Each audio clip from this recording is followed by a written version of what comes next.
Welcome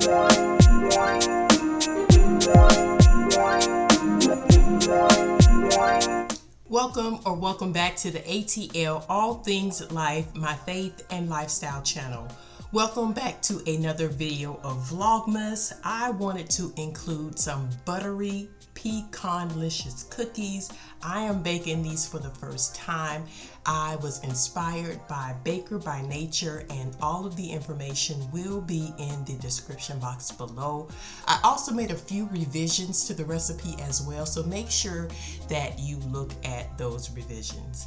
So I'm starting off with about 6 tablespoons of butter. That's one revision. And then I added some chopped pecans, and you want to toast these, I guess you want to say, for about 5 to 7 minutes, and you want to keep a close watch on it and continuously stir, because what's going to happen is if you let them cook too long, they're going to burn.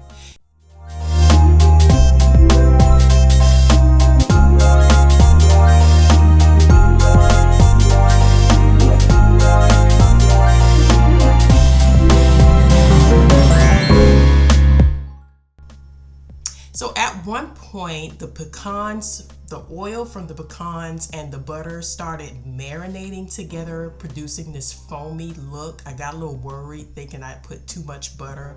But after a while, after you set them to the side and let them cool, the pecans are just going to soak all those oils back in. So no worries there. And this is the look that you want to see with your butter pecans.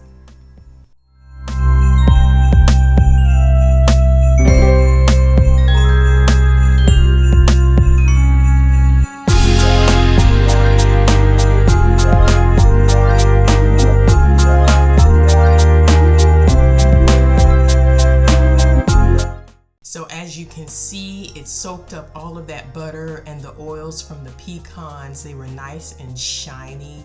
If you don't want that much butter, you don't have to add that much, but that's just what I wanted to do. And you want to set those to the side because this is going to go in your batter later. So make sure you do this step first. Second step, I used the same pot after washing it and then put in 2 sticks of butter. This is how you brown your butter. If you've never browned butter before, there is a process to it. You want to watch it closely after it's melted. This is the way that I stir it. It's going to start popping and crackling and things like that and get very foamy.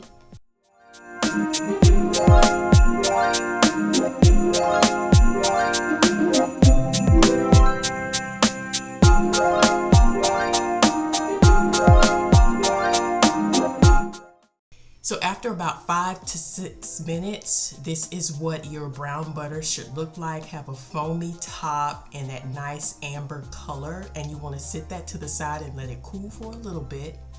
And then you want to add that to your bowl. This is where you're going to mix this melted butter with the sugars. You don't have to have a mixer for this part. It was very easy to mix the sugars and the butters. So if you have a mixer, that's fine, but I chose to just use a whisk.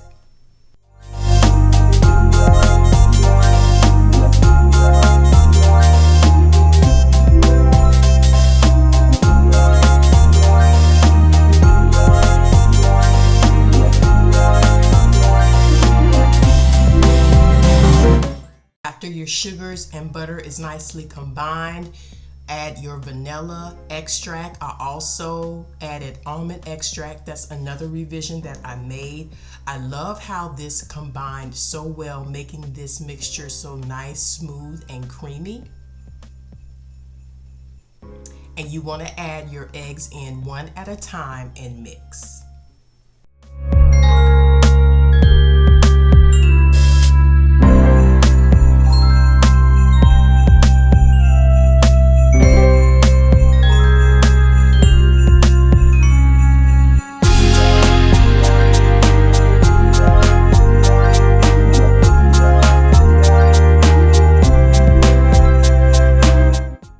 This is what the end result of all of your wet ingredients should look like, a nice, smooth, and creamy mixture. Now it's time to add your dry ingredients. I sifted these all together and I'm adding them in half at a time. I didn't want to add so much flour at one time because the more flour you add, the thicker your batter is going to get. So you want to gently fold in your flour.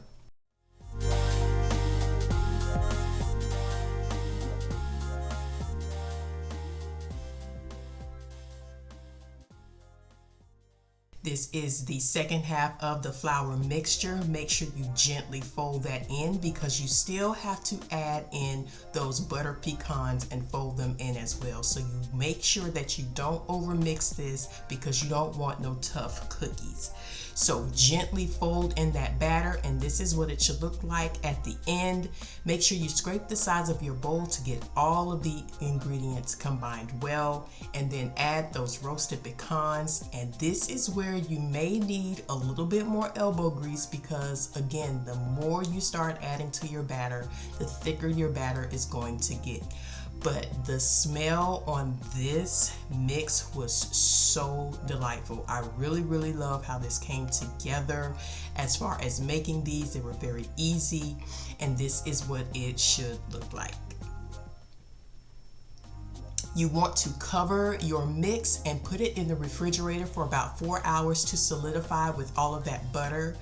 Now, this is what I did. I had it in the refrigerator a little bit more than 4 hours, and when I tell you this batter was rock hard, I could barely get it out with this ice cream scoop. So I'd advise you to set your batter out maybe for about 5 to 10 minutes. Let that butter get a little bit more softer so that way you can scoop out your cookie batter more easily. But this, I would never have this batter in there that long again. That is one revision I will make the next time. Make sure it's 4 hours and no more, and let it sit out for a little bit. But I was on the struggle bus trying to get this cookie situation batter straightened up. But nevertheless, after you get all those done, I wanted to include this piece on what not to do. So after I scooped all my batter up, I made them into these balls thinking, okay, once it gets in the oven, because of all that butter, it's just gonna melt and be a flat cookie. No, it was not. They were standing straight up, and I really had to find a way to make sure that my cookies were flat. So here's a nice tip. When you put your cookies on your cookie sheet with your parchment paper, after you do that, make sure you flatten them out with a fork. Don't flatten them out with your hand because it just doesn't look pretty. Flatten it out with a fork, and then you want to put your pecan pieces on the top. I thought the pecan piece on the top adds a nice little look to your cookies, but make sure you flatten it out with a fork first and then put your pecan pieces on the top. This made 2 trays of cookies. I believe I had about 16 to 18 cookies.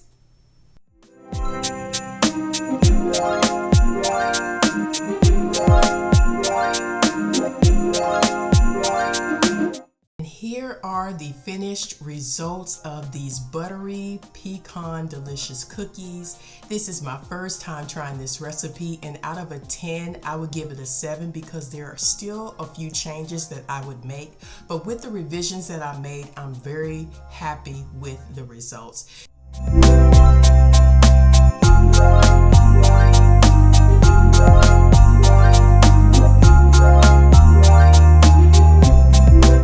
So if you try this recipe, let me know in the comment section below how you like them, and I will see you in the next video.